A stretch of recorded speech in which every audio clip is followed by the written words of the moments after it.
जय माता दी दोस्तों, आप सभी का स्वागत है हमारे YouTube चैनल में। दोस्तों, आज की इस वीडियो में हम बात करने वाले हैं मई माह के अंतिम 3 दिनों के कन्या राशि फल के बारे में। 29 मई, 30 मई और 31 मई का दिन आप सभी के लिए कैसा रहेगा? इन दिनों में जो ग्रह नक्षत्र होंगे उनका प्रभाव आपकी दिनचर्या को किस तरह से प्रभावित करेगा, जानेंगे सब कुछ विस्तार से। शिक्षा, स्वास्थ्य, प्रेम जीवन, पारिवारिक जीवन, दाम्पत्य जीवन, नौकरी, व्यापार, दुकान, सभी के बारे में हम यहाँ विस्तार से जानेंगे। तो आगे बढ़ने से पहले आपसे निवेदन है कि चैनल को ज़रूर सब्सक्राइब कर लें। पास में जो घंटी का बटन है उसको दबा दें ताकि हमारी आने वाली सभी वीडियोस की नोटिफिकेशन आप तक पहुंच सके। तो चलिए जान लेते हैं इन 3 दिनों में क्या तिथि है, नक्षत्र क्या होंगे और योग क्या बनेंगे। 29 मई की बात करते हैं। शुक्ल पक्ष की सप्तमी तिथि है और अश्लेषा नक्षत्र रहेगा जो सुबह 7 बजे तक है। उसके बाद मघा नक्षत्र लग जाएगा। इस दिन व्याघात नाम का योग है। ये शुक्रवार का दिन है। सूर्य वृषभ राशि रोहिणी नक्षत्र में चल रहे हैं और चंद्रमा इस दिन सुबह 7 बजे सिंह राशि में प्रवेश करेंगे। इस दिन का अभिजीत मुहूर्त है सुबह 11:51 से दोपहर 12:46 तक। इस दिन रवि योग भी बन रहा है। 30 मई की बात करते हैं। शुक्ल पक्ष की अष्टमी तिथि है। पूर्व फाल्गुनी नक्षत्र रहेगा और हर्षण नाम का योग है। ये शनिवार का दिन है।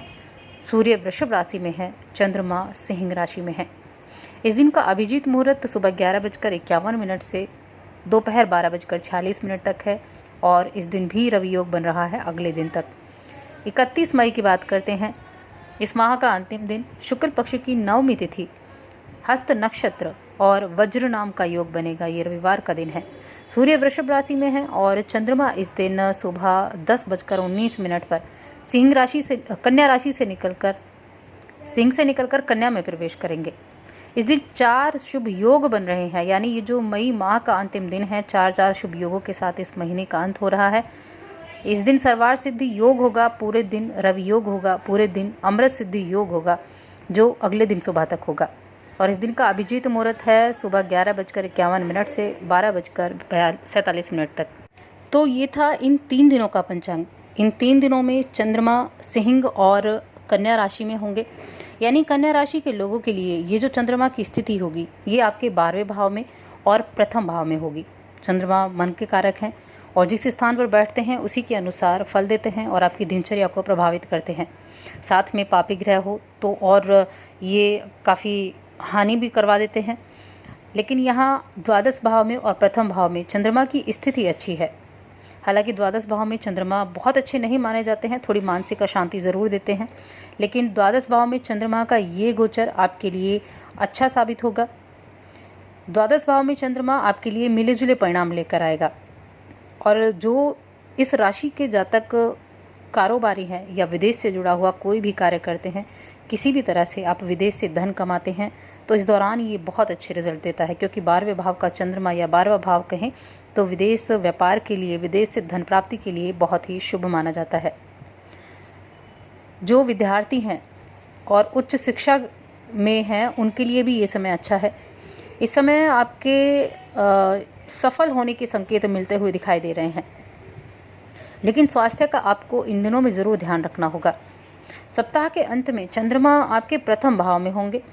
प्रथम भाव में चंद्रमा बहुत अच्छे रिजल्ट्स देंगे, क्योंकि ये मन के कारक ग्रह हैं और प्रथम भाव व्यक्तित्व को दर्शाता है, स्वभाव को दर्शाता है।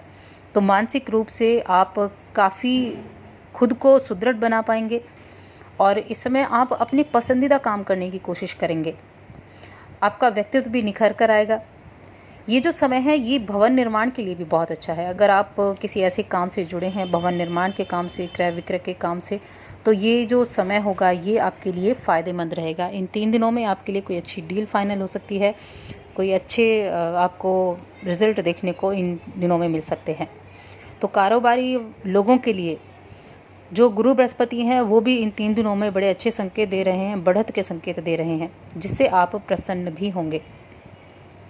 कोई ऐतिहासिक खुशी आपको मिल सकती है और ये खुशी आपके जीवन में तड़के लगाने का काम करेगी। तो बेहद ख़ास दिन ये आपके लिए रहने वाले हैं और देखिए प्रॉपर्टी से जुड़े मामलों के लिए बहुत ही ख़ास ये 3 दिन रहने वाले हैं।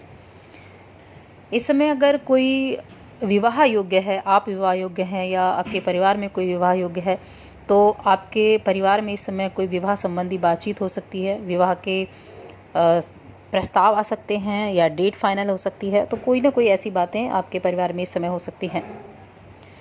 मंगल यानी कर्म आपके करियर और व्यापार से लगातार जुड़ा हुआ है। मंगल की दृष्टि उस पर पड़ रही है, जिससे आपके अंदर उत्साह होगा, पराक्रम में विस्तार होगा और काफ़ी उत्सुक होंगे, एनर्जी से भरपूर होंगे अपने काम को लेकर, जिससे आप अपने काम में, अपने कार्यक्षेत्र में वृद्धि बना सकते हैं। इस राशि के जो लोग सैन्य सुरक्षा बल से जुड़े हैं, तकनीकी क्षेत्र से जुड़े हैं, किसी भी तरह के सैनिक विभाग से जुड़े हुए हैं, तो उनको यहाँ अच्छी न्यूज़ सुनने को मिल सकती है। और तकनीकी क्षेत्र में जो लोग जुड़े हुए हैं उनको यहाँ अपने व्यापार, अपने कार्य में बढ़त होती हुई दिखाई देगी। उन लोगों के लिए भी ये जो समय है काफ़ी अनुकूल बना हुआ है। कुछ नेगेटिव चीज़ें भी हैं जो आपके लिए थोड़ी सावधानी रखनी होंगी इन 3 दिनों में। एक तो जो केतु है वो आपके आत्मविश्वास को थोड़ा कमज़ोर कर सकता है, तो संयम से काम लेना होगा। अपने आत्मविश्वास को बरकरार रखने के लिए स्वयं पर विश्वास होना बहुत ज़रूरी है, तो आपको ये करना है। और सेहत के प्रति थोड़ी सावधानी रखकर चलनी है, क्योंकि केतु आपकी सेहत को भी यहाँ बिगाड़ने का काम कर सकता है। तो इसके लिए आपको पौष्टिक आहार और जो व्यायाम है उनकी तरफ ध्यान देना होगा। साथ ही ये जो समय है आपके दोस्तों के साथ बैठने का समय भी है। दोस्तों में खूब प्रशंसा आपकी मिलेगी, दोस्तों में आपका नाम होगा। और आप जहाँ काम करते हैं, आपके ऑफिस में आपके सहकर्मी भी आपकी किसी बात की तारीफ़ कर सकते हैं। देखिए, कन्या राशि बुद्धिमान राशि में आती है, क्योंकि बुध इसकी राशि के स्वामी हैं, इसलिए कन्या राशि को बुद्धिमान राशि माना जाता है। और इस समय आप उस बुद्धिमानी का परिचय भी देंगे। कुछ लोग आपसे सलाह मांगने आ सकते हैं, तो उन्हें निराश ना करें। जितना आप उनके लिए कर सकते हैं उतना करें, ताकि आप अपनी बुद्धि का यहाँ अच्छा परिचय दे सकें। खासतौर से जो 31 मई का दिन है वो आपके लिए बेहद खास है, क्योंकि आपके प्रथम भाव में चंद्रमा बैठेंगे और प्रथम भाव में चंद्रमा आपको बहुत अधिक सक्रिय बनाएंगे।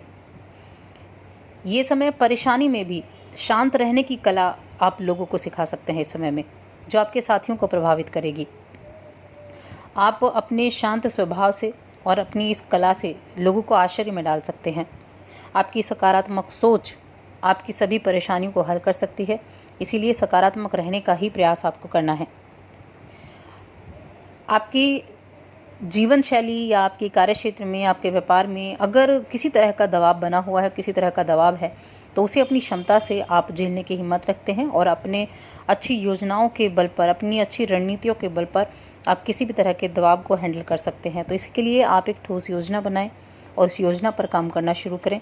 आप देखेंगे कि सामने आई एक से एक बड़ी चुनौती को भी आप जमकर सामना करते हुए पार कर सकते हैं और अपने लक्ष्य को छूते हुए दिखाई देंगे।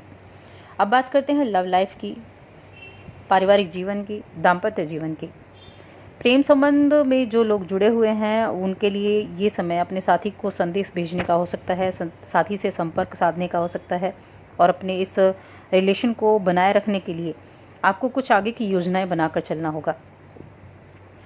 इसके साथ ही देखिए, कुछ जो पारिवारिक जीवन की अगर हम बात करें तो पारिवारिक जीवन आपका ठीक ठाक रहेगा। पारिवारिक जीवन में कोई ऐसी परेशानी नहीं है। अगर दाम्पत्य जीवन की बात करें तो आप अपना और अपने साथी का ध्यान रखेंगे और अपने दिल की सुने, जो आपका दिल कहता है उस पर अमल करें, जिससे आपको अपने जो प्रेम जीवन है उसमें सही दिशा मिलती हुई दिखाई देगी। स्वास्थ्य की बात करें तो स्वास्थ्य संबंधी आपके अंदर एक आत्मविश्वास का स्तर बढ़ता हुआ नज़र आएगा। आपके अंदर ऊर्जा होगी जो आत्मविश्वास को बढ़ाएगी, लेकिन अपना ध्यान आप अपने काम पर लगाएं। दूसरे लोग आपके आत्मविश्वास को महसूस कर सकेंगे। इसके लिए आपको स्वस्थ रहना ज़रूरी है और स्वस्थ रहने के लिए आपको संतुलित भोजन करना और व्यायाम करना बहुत ज़रूरी है। व्यायाम करेंगे तो अपने आप को स्वस्थ रख पाएंगे, अपने अंदर एक नई ऊर्जा का संचार कर पाएंगे। इसलिए स्वस्थ रहने का प्रयास करें, रोग प्रतिरोधक क्षमता बढ़ाएं। संतुलित भोजन करेंगे तो वो रोग प्रतिरोधक क्षमता भी आपकी बढ़ेगी। तो दोस्तों, ये 3 दिन आपके लिए काफ़ी खास रहने वाले हैं और आगे आने वाले समय की बात करेंगे अगली वीडियो में। तब तक हमारी इस वीडियो को ज़्यादा से ज़्यादा लाइक करें, शेयर करें और चैनल को सब्सक्राइब करना बिल्कुल ना भूलें।